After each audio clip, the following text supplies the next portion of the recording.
কলকাতা টিভিতে আপনাদের সকলকে স্বাগত। আপনাদের সঙ্গে রয়েছে আমি অঙ্কুর। শুরু করছি বাংলা বলছে। ভোটের দফা যত বাড়ছে, রাজনীতির পারদও ঠিক তেমনভাবেই চড়ছে।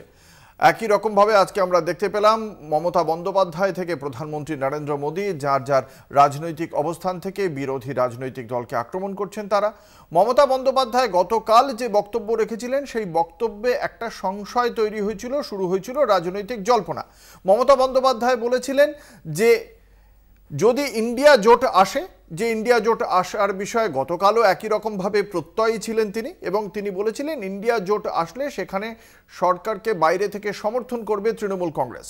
ফলে সেক্ষেত্রে প্রশ্ন ওঠে রাজনৈতিক মহলে, তাহলে কি সরকার গঠন হলে সেই সরকারে অংশগ্রহণ করবে না তৃণমূল কংগ্রেস? এই প্রশ্নেরই আজ জবাব দিয়েছেন মুখ্যমন্ত্রী মমতা বন্দ্যোপাধ্যায়। তাঁর অবস্থান স্পষ্ট করে জানিয়েছেন রাজ্যে ইন্ডিয়া জোটের অপর দুই শরিক সিপিএম বা কংগ্রেসের সঙ্গে তাঁর কোনো সম্পর্ক নেই, কিন্তু যে কেন্দ্রে যে ইন্ডিয়া জোটের সরকার, সেই সরকার ইন্ডিয়া যদি তৈরি হয় তাহলে ইন্ডিয়া জোট তিনিই গড়েছেন এবং তিনি সেই জোটে ছিলেন, আছেন এবং আগামী দিনেও থাকবেন। যদিও তা নিয়ে বিরোধীদের বিভিন্ন মন্তব্য রয়েছে। এবং এই ইন্ডিয়া জোটের ৪ জুন সরকার গঠন করার বিষয়ে আজকে প্রধানমন্ত্রী নরেন্দ্র মোদীও সরাসরি কটাক্ষ করেছেন। কটাক্ষের নিশানায় ছিলেন রাহুল গান্ধী থেকে অখিলেশ যাদব। একই রকমভাবে আজকে মুখ্যমন্ত্রী মমতা বন্দ্যোপাধ্যায় পূর্ব মেদিনীপুরের মাটিতে দাঁড়িয়ে বিরোধী দলনেতা শুভেন্দু অধিকারীকে নাম না করে আক্রমণ করেছেন। তিনি পাল্টা জবাব দিয়েছেন শুভেন্দু অধিকারীও। এমনকি আগামীকাল শুভেন্দু অধিকারী মুখ্যমন্ত্রী মমতা বন্দ্যোপাধ্যায়ের সম্পর্কে একাধিক তথ্য প্রকাশ্যে আনবে বলেও হুঁশিয়ারি দিয়েছেন। এরই মধ্যে আমরা দেখতে পেলাম বসিরহাটের ধর্ষণ তত্ত্বে নতুন একটা তত্ত্ব দিলেন বসিরহাটের কেন্দ্রের বিজেপি প্রার্থী রেখা পাত্র। 24 ঘন্টার মধ্যে তার বয়ানও বদলে গেল। আর বিরোধীরা যে দীর্ঘদিন ধরে বলে আসছে যে কেন্দ্রীয় বিভিন্ন তদন্তকারী সংস্থার মাধ্যমে কেন্দ্রের শাসক দল বিজেপি বিরোধীদের উপর কার্যত হামলা চালাচ্ছে, সেই ইডিআই এর মুখে আজ লাগাম পরিয়ে দিল সুপ্রিম কোর্ট। কার্যত রাশ টেনে দেওয়া হলো সুপ্রিম কোর্টের রায়। এই বিষয়গুলি নিয়েই চর্চা করব আজ বাংলা বলছের মঞ্চে। আমাদের সঙ্গে রয়েছেন বিশিষ্ট অতিথিরা। আমাদের সঙ্গে রয়েছেন রাজ্য বিজেপির মুখপাত্র রুবি মুখোপাধ্যায়। আপনাকে কলকাতা টিভির পক্ষ থেকে স্বাগত জানাই রুবিদি। আমাদের সঙ্গে রয়েছেন স্বপন মণ্ডল, সিপিআই এর মুখপাত্র স্বপন মণ্ডল রয়েছেন আমাদের সঙ্গে। আপনাদের দুজনকেই কলকাতা টিভির পক্ষ থেকে স্বাগত। আমরা এই আলোচনায় যাব, কিন্তু একদম প্রথমে মুখ্যমন্ত্রী মমতা বন্দ্যোপাধ্যায় গতকাল কি বলেছিলেন সেই কথার প্রেক্ষিতে, যে কথার প্রেক্ষিতে জল্পনা তৈরি হয় তার ইন্ডিয়া জোটে তার অংশগ্রহণ নিয়ে, এবং আজকে তার প্রেক্ষিতে যাবতীয় জটিলতা কাটাতে তার অবস্থান কি, কিভাবে স্পষ্ট করেছেন মুখ্যমন্ত্রী, সেই বক্তব্য শোনাবো একে একে। ইন্ডিয়া জোট, এখানকার বাংলা সিপিএম কংগ্রেসকে ধরবেন না, ও দুটো আমাদের সাথে নেই, ও দুটো বিজেপির সাথে আছে। আমি দিল্লির কথা বলছি। ইন্ডিয়া জোটকে নেতৃত্ব দিয়ে বাইরে থেকে সব রকম সাহায্য করে আমরা সরকার গঠন করে দেব। অনেকে আমায় ভুল বুঝেছে। আমি বলেছি বাংলায় কোনো জোট নেই, কিন্তু ইন্ডিয়ায় যে জোটটা, ওটা আমি তৈরি করেছিলাম। ওই জোটটা দিয়ে আমরা সরকার তৈরি করব। আমরা জোটে থাকবো, জোটে আছি আমরা। আমি প্রথমে আসবো ইন্ডিয়া জোটের অপর শরিক সিপিআই এর স্বপন মণ্ডলের কাছে। মুখ্যমন্ত্রীর বক্তব্য কালকে এবং আজকে আপনারা কিভাবে ব্যাখ্যা করছেন বা মূল্যায়ন করছেন? দেখুন, মিথ্যা কথা বলার জন্য যদি কোনো পুরস্কার থাকে আর কি, তাহলে একবারে নির্দ্বিধায় বলা যায় যে আমাদের রাজ্যের মাননীয় মুখ্যমন্ত্রী সেই পুরস্কার কিন্তু প্রথমেই জিতে নেবেন। কারণ উনি নিজে বললেন কথাটা কি, যে আমি ইন্ডিয়া জোট তৈরি করেছি। একদম ফলস একবারে কথা। এই ইন্ডিয়া জোটের যে প্রথম মিটিংটা যখন হয় আর কি, তার কয়েক মাস আগে থেকে সিপিআইয়ের জেনারেল সেক্রেটারি ডি রাজা সিপিএম থেকে আরম্ভ করে, আরজেডি থেকে আরম্ভ করে, কংগ্রেস থেকে আরম্ভ করে, ওদিকে হচ্ছে স্ট্যালিনের যে দল তামিলনাড়ু, বিভিন্ন রাজ্যে রাজ্যে ঘুরে একটা বাতাবরণ তৈরি করে যে বিজেপিকে ক্ষমতা থেকে হটাতে হবে। আমাদের প্রধান শত্রু এখন বিজেপি। বিজেপিকে ইন্ডিয়ার যে পাওয়ার, সে পাওয়ার সেন্টার থেকে সরিয়ে দিতে হবে। তার জন্য যে কোনো মূল্যে আমাদের জোটটা তৈরি করতে হবে। তার একজন কর্ণধার বলা যেতে পারে বা পুরোধা বলা যেতে পারে সিপিআইয়ের জেনারেল সেক্রেটারি কমরেড ডি রাজা। তিনিই মুখ্য ভূমিকাটা নিয়েছিলেন। এমনকি প্রথম যেদিন মিটিংটা হয়, জোটের কারা কারা থাকবেন একটা নাম ঘোষণা হয়েছিল। আপনি দেখবেন যে আমাদের যারা বামপন্থী দলগুলো আছে তার অন্য কোনো শরিকরা নাম দেয়নি, একমাত্র ডি রাজার নামটা ছিল। আপনারা নিশ্চয়ই খেয়াল করবেন আগে। তো আজকে মুখ্যমন্ত্রী বলছেন যে আমি নাকি জোট তৈরি করেছিলাম। 2 নম্বর ব্যাপার হচ্ছে যে উনি জোট তৈরি করেননি, উনি জোটে আছেন জোটের খবরাখবর বিজেপির কাছে পৌঁছে দেওয়ার জন্য। এটা একবারে স্পষ্টভাবে আমরা বলতে চাই। আর পশ্চিমবাংলায় ওনার সঙ্গে জোট আমরা করিনি তো, উনি করার সাহস পাবেন না আমাদের সঙ্গে। উনি 1000 বার ডাকলেও আমরা ওনাদের সঙ্গে যাব না, কারণ ওনাদের বিরুদ্ধে যে অভিযোগ, এই রাজ্যে গণতন্ত্রকে টুটি টিপে মেরেছে, গণতন্ত্রের কণ্ঠ রোধ করেছেন উনি, ওনার সরকার। তার সাথে সাথে লাগাম ছাড়া দুর্নীতি, এই দুর্নীতির বিরুদ্ধেও কিন্তু আমরা লড়াই করছি। আমরা বামপন্থী যারা আছি, কংগ্রেস তার সঙ্গে লড়াই করছে, তো স্বাভাবিকভাবে উনিও আমাদেরকে জোটে নেবেন না, ওনার জোটে আমরা কোনোদিন যেতে আগ্রহী নয়। আর দিল্লিতে আমরা বলছি, দিল্লিতে উনি যে বলছেন না যে বাইরে থেকে সরকার গড়ে দেবো, ওনার সমর্থনের প্রয়োজন হবে বলে আমার মনে হয় না। বরং আমি বলছি এরকম পরিস্থিতি যদি তৈরি হয় যে তৃণমূল ধরুন আমি বললাম 15টা বা 20টা আসন পেলো, আমি ধরে নিলাম তর্কের খাতিরে, যদি দেখা যায় যে বিজেপিও সরকার ক্ষমতা তৈরি করতে পারছে না, মানে কংগ্রেসও সরকার তৈরি করতে পারছে না, এই 15-20টার এমপির সমর্থন দরকার হবে। আমি আপনার চ্যানেলে বসে বলে যাচ্ছি যে এই তৃণমূল এবং বিজেপি ওয়াকআউট করে, মানে বিজেপিকে, মানে তৃণমূল ওয়াকআউট করে বিজেপিকে মানে কেন্দ্রের ক্ষমতা দখল করার সুযোগ করে দেবে, এটা নিশ্চিতভাবে আপনার চ্যানেলে আমি বলে যাচ্ছি। এটাই হচ্ছে ওনাদের স্ট্যান্ড।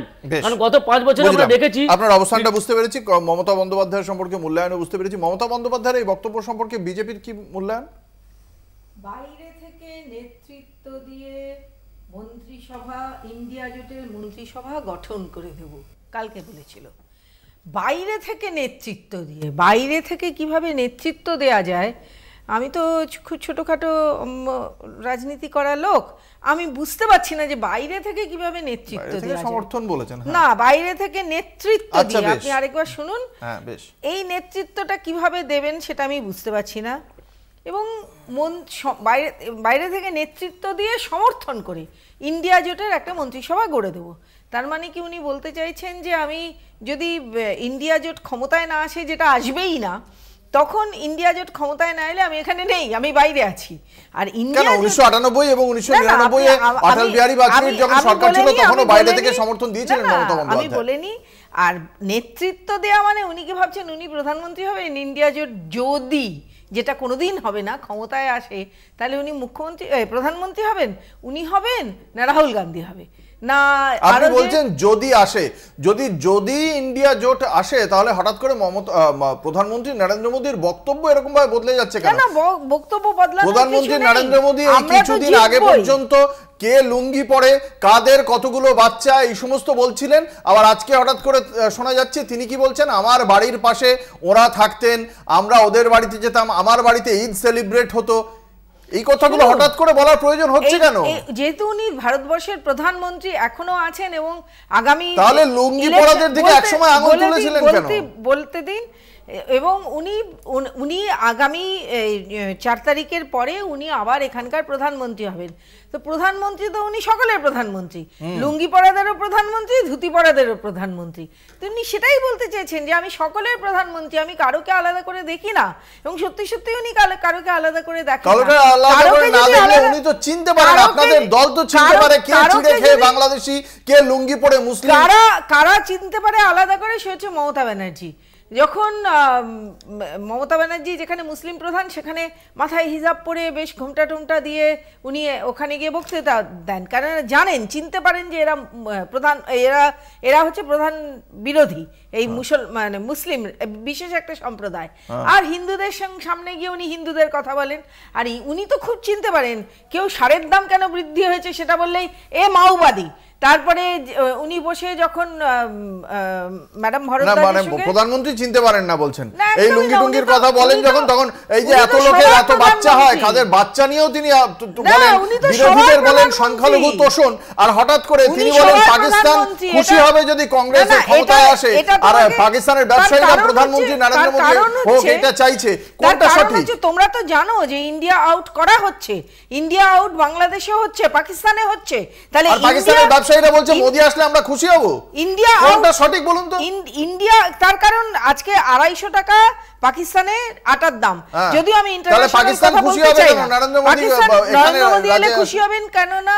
নরেন্দ্র মোদী কারোর সঙ্গে দূরত্ব রাখতে চান না, উনি এই সমস্ত, ওই জন্য বিনা নিমন্ত্রণে পৌঁছে যান, তাই তো নওয়াজ শরীফের বাড়িতে বিনা নিমন্ত্রণে পৌঁছে যান। আমরা আসবো এই আলোচনা, একটা ছোট্ট বিজ্ঞাপনী বিরতির সময় হয়েছে, বিজ্ঞাপনী বিরতির পর আবারও ফিরে আসছি আলোচনায়, সঙ্গে থাকুন, দেখতে থাকুন বাংলা বলছে। ফিরে এলাম বিরতির পর, আপনারা দেখছেন বাংলা বলছে, আপনাদের সঙ্গে রয়েছি আমি অঙ্কুর। মমতা বন্দ্যোপাধ্যায় যখন ইন্ডিয়া জোটে তার অবস্থান সম্পর্কে তার খুব স্পষ্ট ভাষায় জানাচ্ছেন যে তিনি ইন্ডিয়া জোটে ছিলেন, আছেন, থাকবেন, তার বক্তব্য নিয়ে যদি কোনো রকম জল্পনা বা বিভ্রান্তি তৈরি হয় সেই বিভ্রান্তি নিরসনের চেষ্টা করছেন, ঠিক সেই সময় ইন্ডিয়া জোটের ক্ষমতায় আসা প্রসঙ্গে যে চর্চা চলছে দেশ জুড়ে সেই বক্তব্যকেই কার্যত খণ্ডন করেছেন প্রধানমন্ত্রী নরেন্দ্র মোদী। এবং শুধু ইন্ডিয়া জোটের সম্ভাবনা নিয়ে তিনি খণ্ডন করেছেন তাই নয়, इंडिया জোটের অন্যতম দুই গুরুত্বপূর্ণ নেতাকেও তীব্র কটাক্ষ করেছেন প্রধানমন্ত্রী। কি বলেছেন আমরা শোনাবো। 4 जून के बाद मोदी सरकार बनेगी तो आपको पता है और भी बहुत कुछ होगा। बताओ क्या होगा, बताओ। ये इंडी गठबंधन टूट करके बिखर जाएगा, खटाखट खटाखट। पराजय के बाद बलि के बकरे को खोजा जाएगा, खटाखट खटाखट। और शहजादे, चाहे वो लखनऊ वाले शहजादे हो या दिल्ली वाले, ये शहजादे गर्मी की छुट्टियों पर विदेश निकल जाएंगे, खटाखट खटाखट। किसी ने तो मुझे कहा कि शायद वो टिकट बुक कराने की सूचना भी दे दी है। भाइयों बहनों, एक खटाखट खटाखट भाग जाएंगे। আপনারা শুনলেন তিনি বলছেন যে এই যারা ইন্ডিয়া জোটের যারা রয়েছেন নেতা নেতৃত্ব তারা বাইরে থাকবেন, বিদেশ চলে যাবেন এই 4 জুনের পরে, বিজেপি এখানেই থাকবেন এবং তীব্র কটাক্ষে ভরিয়ে দিয়েছেন। সে তো আপনারা শুনতেই পেলেন। প্রথমে আসবো সিপিআই নেতা স্বপন মণ্ডলের কাছে প্রতিক্রিয়া। দেখুন, আমাদের প্রধানমন্ত্রী যিনি এখনই বক্তব্য রাখলেন, আপনারা দেখালেন আর কি, আমরা সবাই বলে থাকি যে বহুরূপী প্রধানমন্ত্রী যদি কেউ ভারতবর্ষে একজন হয়ে থাকেন সেটা হচ্ছে মোদি। মানে সময়ে সময়ে রং এবং রূপ চেঞ্জ করেন বা পরিবর্তন করেন আর কি। এই যে 4টে ফেজে নির্বাচন হয়ে গেল ভারতবর্ষের বিভিন্ন প্রান্তে, তাতে করে 4 জায়গাতে 4 রকমের কথা উনি বলছেন। কোনো জায়গায় একটা গিয়ে সেন্টিমেন্ট উনি দিচ্ছিলেন যে হিন্দু মেয়েরা যারা আছে তাদের গলার যে মঙ্গলসূত্র, সেই মঙ্গলসূত্র থাকবে কিনা গ্যারান্টি নেই, ঠিক আছে। কোথাও বক্তব্য রাখছিলেন যে মুসলিম জনসংখ্যা যেভাবে বাড়ছে আগামী দিনে হিন্দু খতরে মে হ্যায়, ঠিক আছে। যদিও আমরা 500 বছর 1000 বছর ধরে দেখছি যে এখানে হিন্দুরা কোনোদিন খতরে মে নেই, বরং বিজেপি ক্ষমতায় আসার পরে হিন্দুরা খতরে মে চলে গেছে আর কি। তারপরে এক জায়গায় প্রচার করছিলেন উনি যে মাছ খাওয়া কি শ্রাবণ মাসে নাকি মাছ খাওয়া সেটা নাকি হিন্দু বিরোধী একটা কাজ এবং যারা মাছ খায় তারা হিন্দু নয়, এই ধরনের প্রচার। আর তারপরে আরেকটা কথা উনি বলছিলেন যে মুসলিম যারা আছে আমাদের দেশে তারা আমাদের দেশকে ভালোবাসে না, এই ধরনের কথাবার্তা। আমি পরিষ্কার করে বলি, একটা জায়গায় উনি বক্তব্য রাখছিলেন যে মুসলিম নাকি আমাদের ভারতপন্থী নয়, তারা সব পাকিস্তানপন্থী। ওনাকে আমি মনে করিয়ে দিতে চাই যে স্বাধীনতা আন্দোলন যখন চলছিল আমাদের দেশে 52,000 মুসলিম প্রাণ দিয়েছে, অথচ একটা আরএসএসের লোকেরও প্রাণ যায়নি। তখন তো বিজেপি হয়নি, আরএসএসের লোকেদের প্রাণ যায়নি, তারা বরং ব্রিটিশের চামচাগিরি করেছে, ব্রিটিশের দালালি করেছে আর কি। তার সঠিক প্রতিনিধিত্ব করছেন হচ্ছে নরেন্দ্র মোদী, কারণ ইনি জানেন যে ব্রিটিশরা যেভাবে শোষণ করেছিল দেশকে তার থেকে আরও এক কাঠি উপরে গিয়ে আমাদের দেশে যে জনগণ আছে, সাধারণ জনগণ যাদের মধ্যে একটা ঐক্য আছে, একটা ভ্রাতৃত্ববোধ আছে, বন্ধন আছে, সেটাকে কিভাবে টুকরো টুকরো করে দিয়ে ডিভাইড অ্যান্ড রুল করতে হয় সেই পলিসি, ব্রিটিশ পলিসি উনি চালানোর চেষ্টা করছেন। সেই জন্য সমাজের বিভিন্ন অংশের মানুষের মধ্যে একটা ভুল বুঝাবুঝি তৈরি করা, মুসলিম হিন্দু খ্রিস্টান এভাবে তিনি তৈরি করার চেষ্টা করছেন। বক্তব্য আচ্ছা, একটা খুব সামান্য একটা সোজা পাটিগণিতের হিসেব বলছি। বলুন। বাংলাদেশ, পাকিস্তান এবং আফগানিস্তান, এখানে সংখ্যালঘু অর্থাৎ হিন্দু, বৌদ্ধ, খ্রিস্টান, জৈন, এদের সংখ্যা দিনে দিনে কমছে, সেন্সাসে দেখা যাচ্ছে এদের সংখ্যা কমছে, অথচ ভারতবর্ষে মুসলমানদের সংখ্যা বাড়ছে। আর এই যে আমার সিপিআইয়ের ভাই বললেন যে এইখানে দাঁড়িয়ে নরেন্দ্র মোদী বিভিন্ন রকম কথা বলেন, তো বিভিন্ন রকম কথা বলার প্রয়োজন হলে নিশ্চয়ই বলবেন। কথা কি সবসময় একই কথা বলে যাবেন তা তো নয়, বিভিন্ন রকম কথা বলার দলের কোনো নির্দিষ্ট কোনো স্ট্যান্স নিশ্চয়ই আছে, নির্দিষ্ট স্ট্যান্স আছে এবং সেগুলোকে সামনে রেখেই বাকি কথাগুলো বলছেন। আর আপনারা এবার বলুন তো যে হিন্দু খতরে মে হয়, এই কথাটা কখন বলেছেন মোদিজি? আমি কিন্তু আজ পর্যন্ত শুনিনি। আর হিন্দুরা আজকে নির্ভরযোগ্যতা পেয়েছে মোদিজির রাজত্বে হিন্দুরা অন্তত জোর দিয়ে বলতে পারে আমি হিন্দু। একটা সময় ছিল যখন মুসলমানরা যা ইচ্ছে করতে পারতো, কোনো অসুবিধে নেই, কিন্তু হিন্দু যদি বলতো আমি হিন্দু, সেটাই সঙ্গে সঙ্গে সাম্প্রদায়িকতা হয়ে যেত। কিন্তু আজকে দেখা যাচ্ছে সেইটাকে আর সাম্প্রদায়িকতা বলে ভারতবর্ষ বলছে না। তাহলে এক সময় শ্রাবণ মাসে মাছ খাওয়া নাকি কি সমস্যা আছে হিন্দুদের? হিন্দুদের সমস্যা আছে, বাঙালি না না, আমি আপনাকে বলছি আমি একটু বলি, মাছ আমি এমনিই খাই না, আমি মানে হ্যাবিচুয়ালি নিরামিষাশী। আচ্ছা, কাজে ওটা নিয়ে আমার কথা বলার দরকার নেই। কিন্তু মাছ তো খান আমাদের দেশে, এমনকি আমার বাড়িতেও আমি নিজেও মাছ রান্না করি, আমার হাজব্যান্ড খান, আমার বাচ্চারা খায়। আমি সেটাই বলছি, সেটা আমাকে বলতে দাও। সেটা হচ্ছে হিন্দু বাঙালির সংখ্যা একটা, আর সারা ভারতবর্ষে কিন্তু হিন্দুর সংখ্যা হিন্দু বাঙালির থেকে অনেক বেশি। সারা ভারতবর্ষের হিন্দু বাঙালিরা কিন্তু সত্যিই শ্রাবণ মাসে মাছ খায় না, শুধু হিন্দু বাঙালিরা। মানে তার মানে খেলে তার হিন্দুত্ব যাচ্ছে, তাই কি আপনি কি তাই মনে করেন? না, আমাকে বলতে দাও। এমনকি আমি ভুটানে বেড়াতে গিয়ে দেখেছিলাম, ভুটানে ওরা শ্রাবণ মাসে মাছ মাংস খায় না, তারা কিন্তু হিন্দু নয়, তারা হচ্ছে না, আমরা তো হিন্দু বাঙালি, আমরা কিন্তু শ্রাবণ মাসে মাছ খাই। অবশ্যই হিন্দু, আমি তো সেটাই বললাম, হিন্দু বাঙালিরা নিশ্চয়ই খান, কিন্তু ভারতবর্ষের বাকি বাঙালিরা শুধু তো মাছ না, মাংসের কথাও আছে। এই তো তেজস্বী যাদবের দিকে আঙুল তুলেছিলেন, তিনি কেন রান্না করছেন? না, বাকি হিন্দুরা কিন্তু সহজে শ্রাবণ মাসে এদিকে প্রধানমন্ত্রী তো বলছেন ঈদের দিন তিনি নিজের বাড়িতে রান্না করতেন না, তার বাড়ির পাশে নাকি তিনি খাওয়া দাওয়ার খেতেন। এতদিন তো এই কথা আমরা শুনিনি, হঠাৎ করে এই কথাটা নতুন হয়তো না সেরকম, মানে এটাও কি, মানে এটাও নতুন প্রয়োজন। আচ্ছা, দিদির একটা কথা, দিদির একটা পয়েন্ট আমি একটু শেষ করে নিই। সেটাই উনি যেটা বলেছেন সেটা অধিকাংশ হিন্দুদের কথা বলেছেন। বাঙালি হিন্দুরা সকলেই খায়, মাছ মাংস খায়, শুধু বলে ওই পুজোর সময় অষ্টমীর দিন খায় না, সরস্বতী পুজোর দিন খায় না, এরকম কিছু আছে। তো এটা তো যার যার ব্যাপার, সেটা নিজের মতো করে খাবেন। কিন্তু না, বিজেপি যেটা বলতে চেয়েছেন, বারবার আমি বলছি, সেটা হচ্ছে অধিকাংশ হিন্দুদের কথা। বাঙালি হিন্দুরা গোধরায় মুসলিমদের গণহত্যার পর প্রধানমন্ত্রী নরেন্দ্র মোদী, তৎকালীন মুখ্যমন্ত্রী, তার একটি বক্তব্য হিন্দুদের মধ্যে বা তথাকথিত বিজেপির মধ্যে জনপ্রিয় হয়েছিল যে গাড়ির তলায় যদি কুকুরের বাচ্চা চাপা পড়ে তাহলে কষ্ট হয়। ভুলে যাচ্ছেন সেটা? না, আমি একদমই ভুলিনি। গাড়ির তলায় কুকুরের বাচ্চা চাপা পড়লে ভীষণ তেমন ভাবে মুসলিমদের গণহত্যাতেও তার কষ্ট হয়েছিল, এই কথাটাই বলেছিলেন মুখ্যমন্ত্রী, তৎকালীন মুখ্যমন্ত্রী নরেন্দ্র মোদী। আজকে তিনি বলছেন তিনি মুসলিমদের বাড়িতে গিয়ে ঈদ উদযাপন করছেন। আসবো ফিরে এই আলোচনা, একটা ছোট্ট বিজ্ঞাপনী বিরতির পর। সঙ্গে থাকুন, দেখতে থাকুন বাংলা বলছে। একদিকে যেমন ইন্ডিয়া জোট এবং বিরোধী বিজেপি পরস্পরকে আক্রমণ করছে, তার পাশাপাশি আজ মুখ্যমন্ত্রী মমতা বন্দ্যোপাধ্যায় পূর্ব মেদিনীপুরের মাটিতে দাঁড়িয়ে আক্রমণ করেছেন বিজেপি তথা বিরোধী দলনেতা শুভেন্দু অধিকারীকে। নাম না করে মুখ্যমন্ত্রী মমতা বন্দ্যোপাধ্যায় সেই নন্দীগ্রামের নির্বাচন নিয়ে কিন্তু আজকে ফের বদলার প্রসঙ্গ তুলেছেন। কি বলেছেন মুখ্যমন্ত্রী মমতা বন্দ্যোপাধ্যায় আমরা একবার শোনাবো দর্শকদের। বিজেপি দিল্লিতে ক্ষমতায় আছে বলে ইলেকশন কমিশনকে দিয়ে মেদিনীপুর লুট করে। আমি এখনো জোর করে বলছি, আমি কোর্টে কেস করেছি, আমার কেস এখনো পড়ে আছে, আমি আজ নয় কাল এর বদলা নেবই নেব, আমি বলে গেলাম। কারণ ওটা কিন্তু নন্দীগ্রামের মানুষের রায় নয়। আমি প্রথমে সিপিআই এর কাছে আসবো। একটা নির্বাচনের যে রায়, সেই নির্বাচনের রায় নিয়ে এখনো পর্যন্ত বিষয়টি আদালতে বিচারাধীন। সেই বিষয়ে মুখ্যমন্ত্রীর বক্তব্য আপনার মানে সম্পর্কে আপনার কি মূল্যায়ন?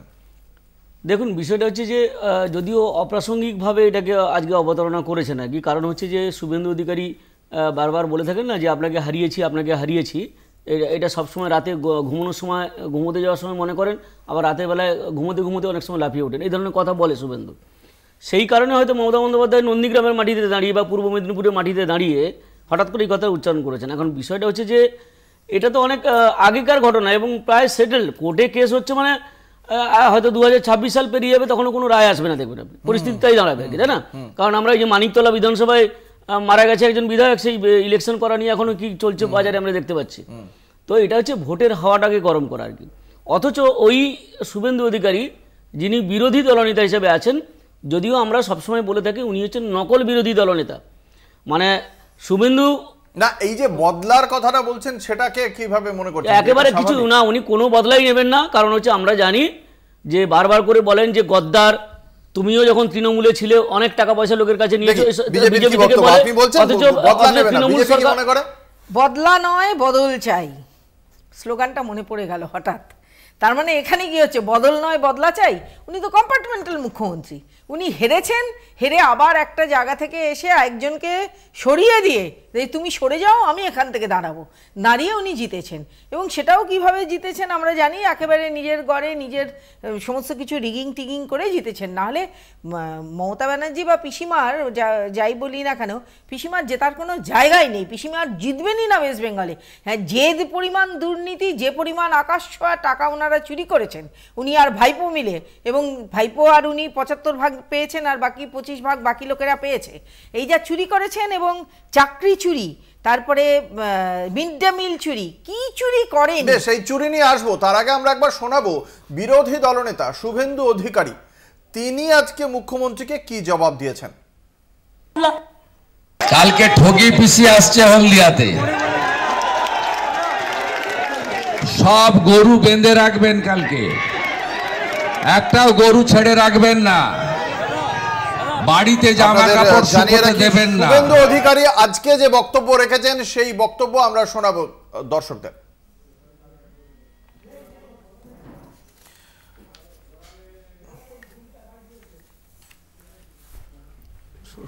শুভেন্দু অধিকারী আজকেও তিনি হুঁশিয়ারি দিয়েছেন যে আগামীকাল তিনি একেবারে পূর্ব মেদিনীপুরে, আজকে তিনি ঝাড়গ্রামে ছিলেন এবং ঝাড়গ্রাম থেকে তিনি আগামীকাল পূর্ব মেদিনীপুরের মাটিতে দাঁড়িয়ে তিনি এর জবাব দেবেন বলেই হুঁশিয়ারি দিয়েছেন। আগামীকাল সন্ধেবেলায় মুখ্যমন্ত্রী মমতা বন্দ্যোপাধ্যায়ের যে মুখোশ, সেই মুখোশ খুলে দেবেন বলেও দাবি করেছেন শুভেন্দু অধিকারী।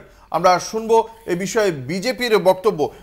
রুবিদি, কিভাবে দেখছেন শুভেন্দু অধিকারী কালকে আবার কোন বোমা ফাটাতে চলেছেন? আপনারা দল বোমা ফাটানোর মতো বোমা যদি থাকে, মুখ্যমন্ত্রীর যদি এত দুর্নীতি, এত কেচ্ছা কেলেঙ্কারি থাকে, তাহলে কেন উনি বলবেন না ভোটের রাজনীতিতে এসে দাঁড়িয়ে উনি যেভাবে নোংরা কথা বলেন পিসিমা, তাহলে কেন কোনো লোক তার জবাব দেবে না? প্রধান বিরোধী দলনেতা এই জবাবগুলোই দিতে এসেছেন।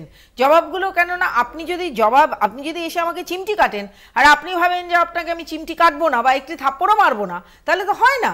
আপনি যদি চান যে আপনি এরকম করবেন, এক তো কম্পার্টমেন্টাল মুখ্যমন্ত্রী, হেরেছিল শুভেন্দু অধিকারীর কাছে, গিয়ে দাঁড়িয়েছিল, দাঁড়িয়ে বলেছে ওকে আমি হারাবো, মানে ওনার হচ্ছে ভিন্ডিকটিভ অ্যাটিটিউড।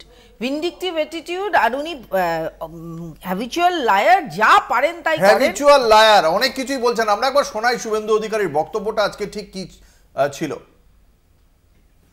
আজকে খুব গালাগালি করেছে হলদিয়ায় আমাকে গদ্দার বাবু, কালকে উত্তর দেব সন্ধ্যা 7টায় হলদিয়ার দুর্গাচকে, এখানে কিছু বলবো না, ধরে ধরে উত্তর দেব। আপনার সঙ্গে ডাক্তার দাসের কি সম্পর্ক স্বাস্থ্য দপ্তরে, সেটাও কালকে বলবো, সব বলবো। আমি জানি আপনি কি কি কাণ্ড করেন, আপনার মুখ আর মুখোশ সবাই জানে। আজকে খুব আমরা একটা ছোট্ট বিজ্ঞাপনী বিরতিতে যাব, তারপরে এ বিষয়ে শুনবো বাকিদের প্রতিক্রিয়া। ফিরে এলাম বিরতির পর। আপনারা দেখছেন বাংলা বলছে, আপনাদের সঙ্গে রয়েছে আমি অঙ্কুর। যে বক্তব্য আমরা শুনিয়েছিলাম বিরতিতে যাওয়ার আগে, একদিকে যখন মুখ্যমন্ত্রী বলছেন যে নন্দীগ্রামে তাকে যেভাবে হারানো হয়েছিল তার কখনোই সঠিক ছিল না, স্বচ্ছ পদ্ধতি ছিল না, তিনি তার বদলা নেবেন। আর তার পাল্টা শুভেন্দু অধিকারীর বক্তব্য, তিনি একেবারে সরাসরি হুঁশিয়ারি দিয়ে বলেছেন আগামীকাল বেশ কিছু তথ্য প্রকাশ করবেন তিনি, মুখ্যমন্ত্রী মমতা বন্দ্যোপাধ্যায়ের ব্যক্তিগত তথ্য প্রকাশ করবেন এবং বেশ কিছু তথ্য সামনে আনছেন বলেই তার দাবি।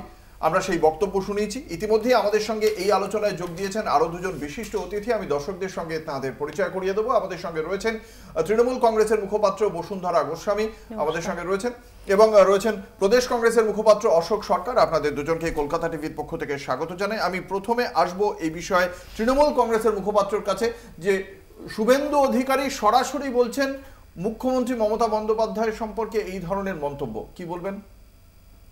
না, উনি তো এসব বলেই থাকেন, সব ডিসেম্বর মাসে সব বলে দেবো, জানুয়ারি মাসে এই করে দেবো, সব কিছু এই হ্যান করে দেবো, ত্যান করে দেবো। তো এটা একটা কমিক রিলিফ মানুষের কাছে।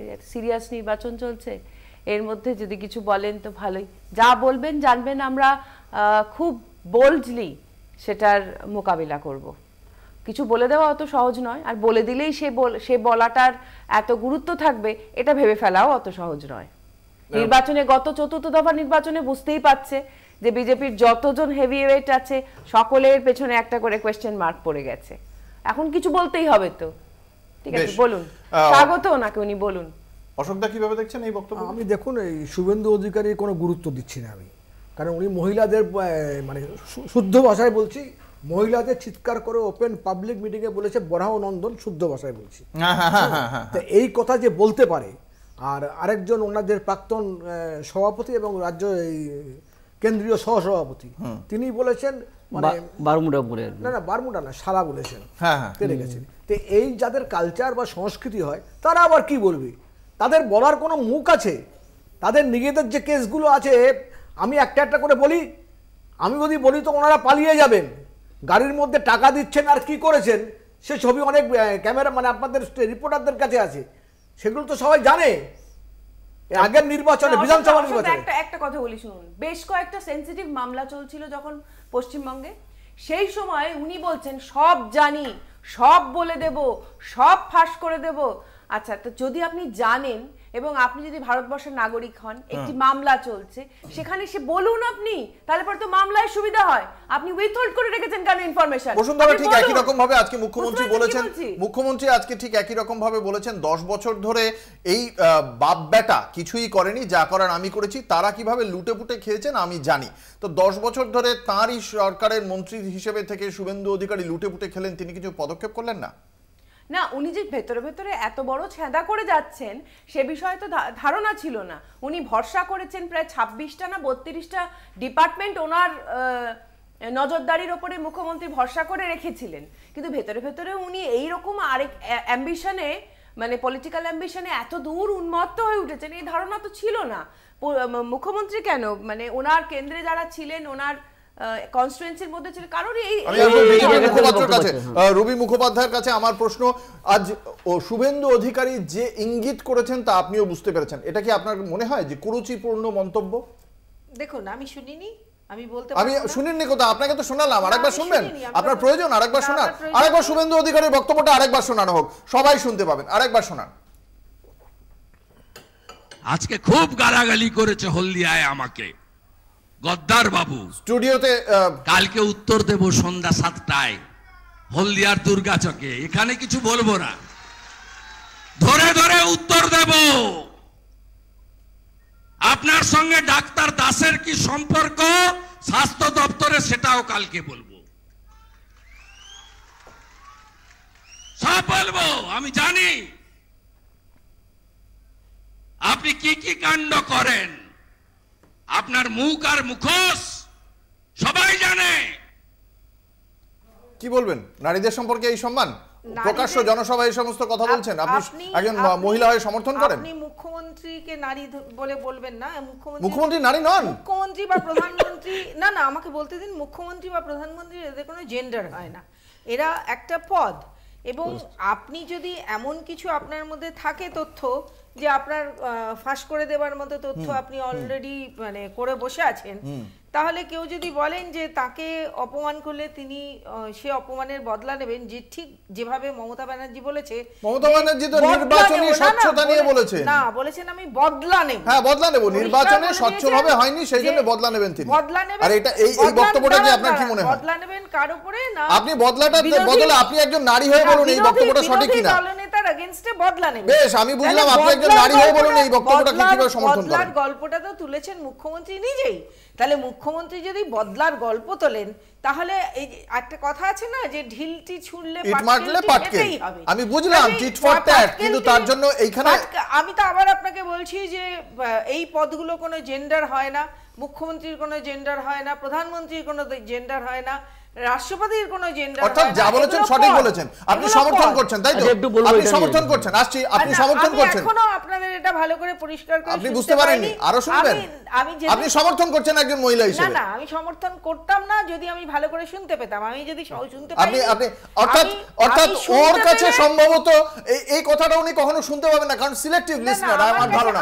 বাকি এখানে আমরা সকলে শুনতে পাচ্ছি, আশা করি দর্শকরাও শুনতে পাচ্ছেন। বিষয়টা হচ্ছে যে শুভেন্দু অধিকারীর যে বক্তব্য এবং প্রচণ্ড গলাবাজি করে যাকে বক্তব্য রাখা আর কি, এর পেছনে একটা আপনি সাইকোলজিটা যদি অ্যানালিসিস করেন তাহলে বুঝতে পারবেন যে শুভেন্দু অধিকারী কিছুটা বেপরোয়া হয়ে ধরনের মন্তব্য করছে। তার কারণটা হচ্ছে কি, যে দিল্লির যারা নেতারা, মানে পরিযায়ী নেতারা যারা আমাদের পশ্চিমবাংলায় আসেন মাঝে মাঝে বক্তব্য রাখতে আর কি, তাদেরকে যেভাবে প্রতিশ্রুতিটা দিয়েছিল যে বিজেপিকে এতগুলো আসন পাইয়ে দেবো, এখানে তৃণমূলকে ভাঙিয়ে আসন পাইয়ে দেবো, অমুক করবো তমুক করবো, যত ফেজ একটার পর একটা ফেজ চলে যাচ্ছে, বিজেপির যত করুণ অবস্থা হচ্ছে, ততক্ষণ ও বুঝতে পারছে যে দিল্লির নেতাদের কাছে ওর মার্কসটা কমে যাচ্ছে। এই শুভেন্দু অধিকারী মনে আছে আপনাদের, এই রুজিরা বন্দ্যোপাধ্যায়ের কোথায় ব্যাংক অ্যাকাউন্ট, ওই থাইল্যান্ডে কোথায় ব্যাংক অ্যাকাউন্ট, কার লন্ডনে ব্যাংক অ্যাকাউন্ট, সেই অ্যাকাউন্ট কিন্তু ওর কাছেই আছে। অথচ দেখুন দিল্লির নেতারা ওকে পাত্তা দেয়নি, বিজেপি এবং সিবিআই ইডি কেউ ওকে পাত্তা দেয়নি। ওকে তো একবার ডাকতে পারতো তদন্তের সময়, যে আপনার কাছে এত ব্যাংক অ্যাকাউন্ট আছে, তাহলে ওই ব্যাংক অ্যাকাউন্টগুলো আমাদের কাছে দিন, আমরা তদন্ত করবো। আমি বলছি ও নিজে একবার প্রকাশ্য জনসভায় দেখিয়েছে যে এই দেখুন আমার কাছে ব্যাংক অ্যাকাউন্ট, থাইল্যান্ডের সুকর্ণ শাখা বলে একটা শাখা আছে, কাশীকর্ণ শাখা আর কি, তাহলে সেই অ্যাকাউন্ট নাম্বারটা তার কাছে আছে, সিবিআই ইডির কাছে নেই। তার মানে দিল্লির নেতারা শুভেন্দুকে পাত্তা দিচ্ছে না, ও এখন বুঝতে পেরেছে, সেজন্য বেপরোয়া হয়ে গেছে। আমি একটা কথা বলবো, বৃন্দা কারাত কি পরিযায়ী নেত্রী? উনিও এসে বক্তব্য রেখে গেছেন। বৃন্দা কারাত হ্যাঁ এসেছিলেন তো, নির্বাচনী বক্তব্য রাখতে এসেছিলেন, তাহলে উনিও পরিযায়ী? উনি বলছেন দিল্লির পরিযায়ী নেতা। বৃন্দা কারাত তো বাংলা না, বৃন্দা কারাত কিন্তু বাংলারই মেয়ে, সেটা আপনি জানেন না বোধহয়। কার মেয়ে, কোথাকার মেয়ে? বৃন্দা কারাত কিন্তু এখানেই থাকতেন, আপনি দিদি শুনতে পেয়েছেন? বৃন্দা কারাতের যে এসেছিলেন, বৃন্দা কারাত যে বক্তব্য রেখেছেন, দিদি শুনতে পেয়েছেন। খুব ভালো লাগলো যে দিদি মাঝে মাঝে শুনতে পান, ভালো লাগলো। আমি যেহেতু ইডি সিবিআই এর কথা বললেন সিপিআই এর মুখপাত্র, সেখানে আমি বলি যে বিশেষ আদালতের অনুমতি ছাড়া বেআইনি আর্থিক লেনদেনে অভিযুক্তকে গ্রেপ্তার করতে পারবে না, এনফোর্সমেন্ট ডিরেক্টরেট স্পষ্ট রায় দিয়েছে সুপ্রিম কোর্ট। অত্যন্ত গুরুত্বপূর্ণ এই রায়, যার ফলে এই যে এতদিন ধরে বিরোধীরা যে কথা বারংবার বলে আসছিল, সেই কথাটা কিন্তু আরো একবার সামনে চলে এলো। এই রায়কে কিভাবে দেখছে তৃণমূল কংগ্রেস? এই রায়কে স্বাগত। দেখুন, জুডিশিয়াল ফাংশনিং এর তো রেস্ট্রেন করার একটা ইস্যু থাকে, একটা জায়গা থেকে, এটা এক ধরনের রেস্ট্রেইন অর্ডার দিয়েছেন। খুব ভালো হয়েছে যে মামলা থেকে বা কোনো বিচারাধীন কোনো বিষয়গুলোতে যেভাবে কেন্দ্রীয় সংস্থাগুলোকে বিজেপি ব্যবহার করছে, আর ডিপলিটিক্যালাইজেশন জুডিশিয়ারির বিভিন্ন যে ইয়েগুলো আছে, সেক্টরগুলো আছে, সেগুলোর যে ডিপলিটিক্যালাইজেশনের একটা চেষ্টা করছে, একটা বার্তা দিচ্ছে, এই ব্যাপারে ভারতের জনগণ চিরকাল ঋণী থাকবে। যেমন এই জিনিসটা করেছে, একদিকে ভালো হয়েছে, কারণ বিজেপি সমস্ত কেন্দ্রীয় সংস্থাকে লাগিয়ে দিয়েছে, দিয়ে যত সমস্ত বিরোধী পক্ষ আছে সেই বিরোধী দলনেতা এবং নেতাদের বা যারা ক্যান্ডিডেট তাদেরকে হ্যারাস করার জন্য এই সংস্থাগুলো কাজ করছে। এটা সবাই বলছে, বিজেপি ছাড়া এটা সবাই বলছে। তাই এর মানেটা কি, যে আজকে নিউজ উইকের যে সংবাদ কাজকে ছেড়েছে, এটা পরে ভাবা যায় এটা বিনা বিচারে এদেরকে তো একদম রাস্তায় ওপেন কনট প্লেসে দাঁড় করিয়ে চাবুক মারা উচিত এই হোম মিনিস্টার মিনিস্টারকে। দেখুন, আদালত যে রায় দিয়েছে সেটাকে আমরা স্বাগত জানাই এবং আমরা সাধুবাদ জানাই যে ভারতবর্ষ যে এই বিজেপি সরকারের আমলে বা তাদের নেতৃত্বে যে সরকার চলছে, সেই সময় যেভাবে বিরোধী পরিসরটা আস্তে আস্তে সংকুচিত হয়ে এসছে এবং আমাদের যে কেন্দ্রীয় এজেন্সি যেগুলো আছে তাদেরকে যেভাবে বিজেপি খারাপ কাজে একদম পলিটিক্যাল মোটিভেশন নিয়ে ব্যবহার করছে, সেখানে বিজেপির গালে একটা সপাটে থাপ্পড় মারলো আদালত। পরিষ্কার করে বিজেপির গালে সপাটে থাপ্পড় না না, আসলে কি ব্যাপার জানেন তো, এই যে যারা এই কথাগুলো বলছেন ইডি সিবিআই এর কে খারাপভাবে ব্যবহার করা আছে, এগুলো শুনে পাকিস্তান খুব খুশি হচ্ছে। কালকেই ডন পত্রিকায় পাকিস্তান তো নরেন্দ্র মোদি কে বলছে, প্রশংসা করছে, কালকেই ডন পত্রিকায় এগুলো ছাপানো হবে। পাকিস্তান আমাদের যে সমস্ত কেন্দ্রীয় সংস্থা তাদের যদি এইভাবে খারাপ করে যে আমাদের দেখানো পথে নরেন্দ্র মোদি চলছে, পাকিস্তান খুশি হতে পারে আমাদের দেখানো পথে নরেন্দ্র মোদি চলছে। বিজেপি কে আমরা তৈরি করেছি, বিজেপি হলো কি আমাদের জড়ক সন্তান, এবং কংগ্রেস আর বলবেন না এই জিনিস করেছে। না দেখুন, পাকিস্তান দিদি আমি বলছি আজকে বিজেপি দিদি একটা কথা, পাকিস্তানে পাকিস্তানে ধর্মীয় মৌলবাদ, পাকিস্তানে ধর্মীয় মৌলবাদ আছে, আপনার বিজেপি বিচারপতির একটি ইন্টারভিউ দেখছিলাম, ঠিক আছে, প্রাক্তন বিচারপতির একটি ইন্টারভিউ দেখছিলাম, সেখানে উনি বলছেন, আমি কিছুটা সেন্সিটিভ ডিটেল একটি মামলা নিয়ে কথা বলছেন যে আমি ইডিকে আমি সিবিআই কে বলে দেব যাতে ওকে অ্যারেস্ট না করে, যাকে ওকে অ্যারেস্ট করে। আপনি চিন্তা করুন যে কেন্দ্রীয় সংস্থাগুলো কিরকম হাতের পুতুল হয়ে গেছে। একজন প্রার্থী, আর তো বিচারপতি বলা যাবে না, একজন প্রার্থী, মেয়র একজন প্রার্থী, উনি বলছেন আমি ইডি কে বলে দেব, আমি সিবিআই কে বলে দেব। একজন সাংবাদিক ওপেনলি বলছেন। এই বিষয়টি যে সুপ্রিম কোর্টের এই রায়, তাতে যেভাবে বিরোধীরা বলছে এটা রাজনৈতিক ধাক্কা খেলো ভারতীয় জনতা পার্টি, সেই বিষয়টি আগামী দিনে কতটা প্রভাব পড়ে, আমাদের আজকের এই বিষয়গুলি নিয়ে সংক্ষেপে আলোচনা হলো সময়ের স্বল্প পরিসরে। আগামীকাল আবারও নতুন বিষয় নিয়ে আমরা ফিরে আসব, সারাদিনের রাজনৈতিক আপডেট নিয়ে। আজকের আলোচনা এখানেই শেষ করছি। আমাদের সঙ্গে ছিলেন রবি মুখোপাধ্যায়, বসুন্ধরা গোস্বামী, অশোক সরকার, স্বপন মণ্ডল। আপনাদের প্রত্যেককে আপনাদের মূল্যবান মতামতের জন্য অসংখ্য ধন্যবাদ। শেষ করছি বাংলা বলছে। দেখতে থাকুন কলকাতা টিভি, রাত দিন 7 দিন।